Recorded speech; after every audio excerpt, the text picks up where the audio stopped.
C'est la première déclaration officielle du nouveau guide suprême depuis les funérailles de son père, l'ayatollah Khamenei, à qui il a succédé. Dans une déclaration écrite, lue à la télévision d'État, Mojtaba Khamenei affirme que le régime iranien vengera la mort de l'ancien guide suprême.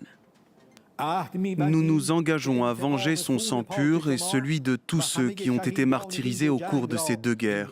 Cette vengeance est une exigence de notre nation et elle doit s'accomplir inévitablement. Une déclaration qui intervient au lendemain de l'inhumation d'Ali Khamenei à Machhad ce vendredi et qui survient à l'issue d'une semaine de tensions et de violence entre les États-Unis et l'Iran, marquée par les plus importantes frappes entre les deux pays depuis la signature à la mi-juin du protocole d'accord venu entériner le cessez-le-feu d'avril. Samedi, le ministre iranien des Affaires étrangères a soutenu une nouvelle fois que l'Iran respectait ses engagements, renvoyant la responsabilité de la récente escalade des violences sur Washington. Jusqu'à présent, l'Iran a tenu parole. Il ne peut y avoir de respect que lorsqu'il est mutuel.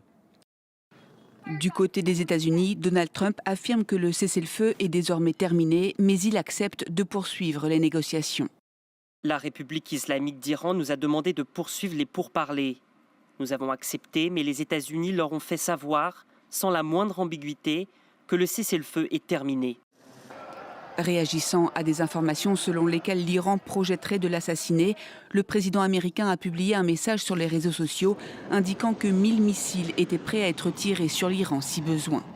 Selon plusieurs médias américains, Washington a fait savoir à Téhéran vendredi qu'il lui donnait jusqu'à samedi soir pour s'engager publiquement à ne plus attaquer de navires qui transitent par le détroit d'Ormuz.